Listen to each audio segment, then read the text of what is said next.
अगर बौद्ध समाज का निर्माण करना है,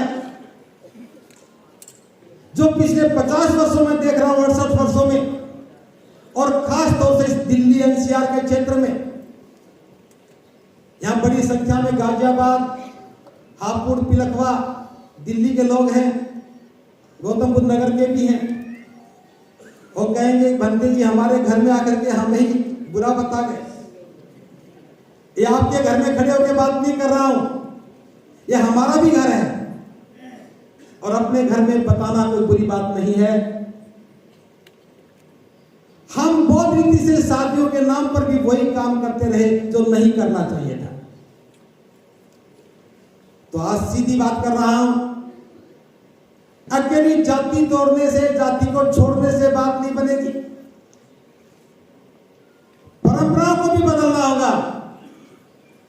अगर कोई हमारी बात नहीं माने, कोई मलाल नहीं, बस मेरी 2 बात आप मान जाओ, बारात में जाना और शादी में दावत खाना बंद कर दो।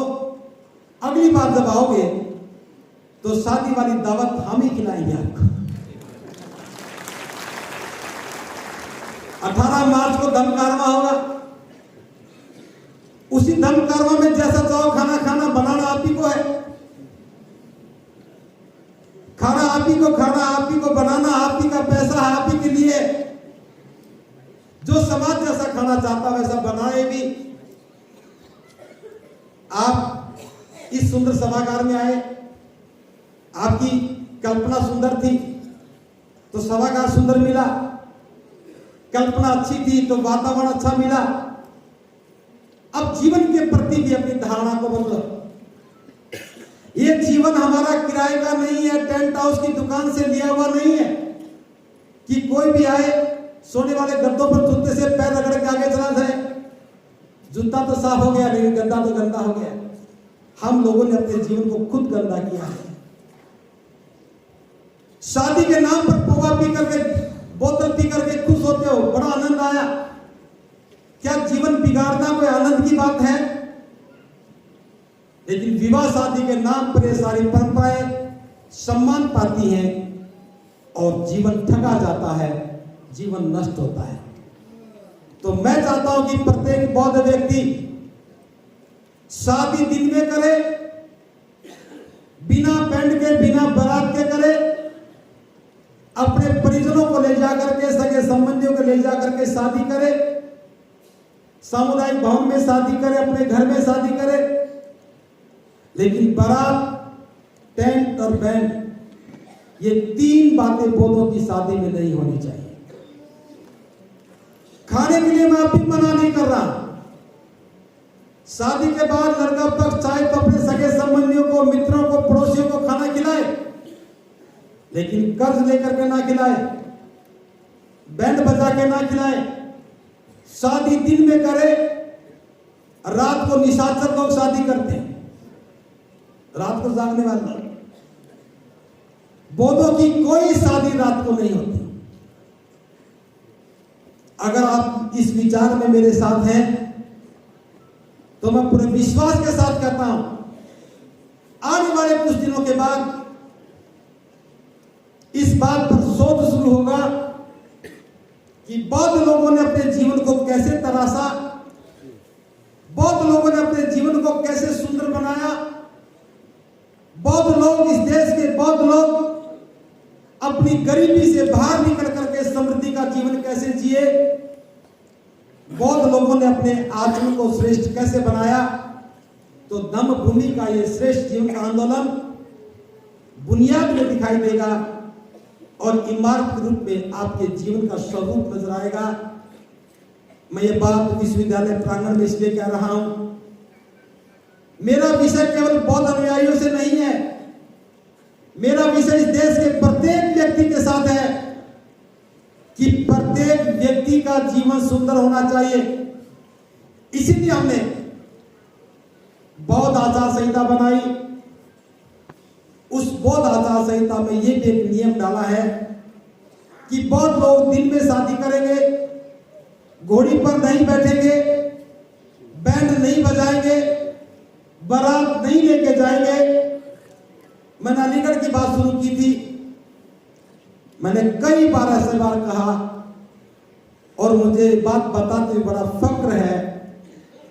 कई बार ये बात कहने के बाद एक व्यक्ति ने हिम्मत दिखाई और उन्होंने जाति शादियों में जाना और दावत खाना बंद किया। बाकी हमारे सारे के सारे अनुयायी इस बात पर विचार नहीं करते रहे। और वो नाम भी बता दूं, वो नाम है बुद्ध अलंकारवाद। उन्होंने कहा कि मैं ना तो किसी की बारात में जाऊंगा और ना मैं दावत खाऊंगा। आज मुझे इस बात की बहुत खुशी है कि 150 करोड़ लोगों की आबादी का देश और मेरे विचार का समर्थन करने वाला एक योद्धा तो है। कुछ लोग इसे संख्या में गिन रहे हैं और मैं इसे उपलब्धि में देख रहा हूं। कुछ लोग संख्या में गिन रहे हैं, मैं इसे उपलब्धि में देख रहा हूं।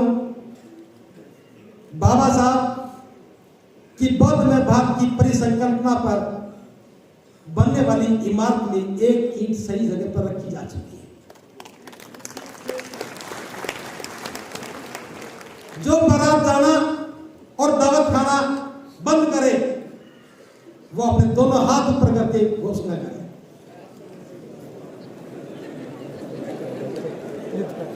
घुमा दो कैमरा, गौतम जी कैमरा घुमा दो। एक बारात नहीं जाएंगे, दावत नहीं खाएंगे।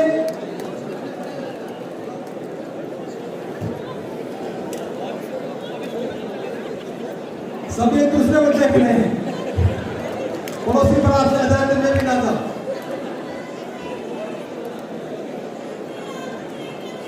बहुत बहुत साधुवाद। अब मेरी बात ध्यान से सुनिए, एक बात ध्यान से सुनिए। आपको लगता होगा कि आपने हाथ ऊपर कर लिए, लेकिन मैं बता रहा हूं, मेरा विश्वास है कि इस पांडाल में बैठा हुआ कोई भी व्यक्ति झूठा हाथ नहीं उठा सकता।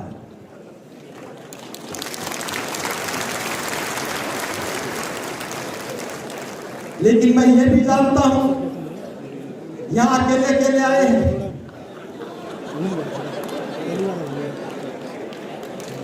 क्योंकि पुरुषों की मानसिकता बहुत स्पष्ट है।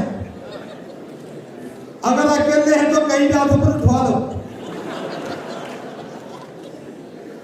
और अगर परिवार साथ है, जीवन संगिनी साथ है, तो उन जैसा बेचारा भी कोई नहीं। फिर भी मैं कामना करता हूं आज का ये कार्यक्रम आपको शक्ति दे, महाकाली बुद्ध के अनुकंपा से आप अपने संकल्प पर खरे उतर पाए। अगर ऐसा हुआ, ये थोड़े से लोग, मैं विशाल क्यों नहीं कह रहा हूं, क्योंकि मैं 150 करोड़ लोगों को देख करके बात कर रहा हूं। आप इस देश के 150 करोड़ लोगों की उम्मीदें हैं। इस देश से गरीबी को खत्म करने का कभी कोई प्रयास नहीं किया गया। लेकिन मैं कहता हूं, ये घोषणा पत्र और इसलिए कि आपका समर्थन इस देश के 150 करोड़ लोगों को एक नई उम्मीद दिखाएगा और उन्हें सपने आने लगेंगे, स्वप्न आने लगेगा। अब मेरी गरीबी भी खत्म हो जाएगी। जैसे देश से जाति को जाना पड़ा, अब गरीबी भी इसके साथ साथ चली जाएगी। ये उम्मीद आप हैं, ये उम्मीद आप हैं। अगर घर में किसी का तकरार हो जाए तो थोड़ा साहस भी दिखाना, उन्हें कहना कि तुम्हें जाना जाओ, तुम्हें खाना तो खाओ, लेकिन मैं भंते जी को क्या जवाब दूंगा। और मेरी तो फोटो भी खींची गई है।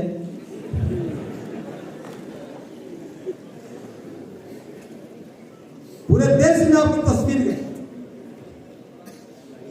ये बात बहुत आसान है, बहुत मुश्किल नहीं है। आप दावत खाना बंद कीजिए। दीजिए, बारात में जाना बंद कर दीजिए।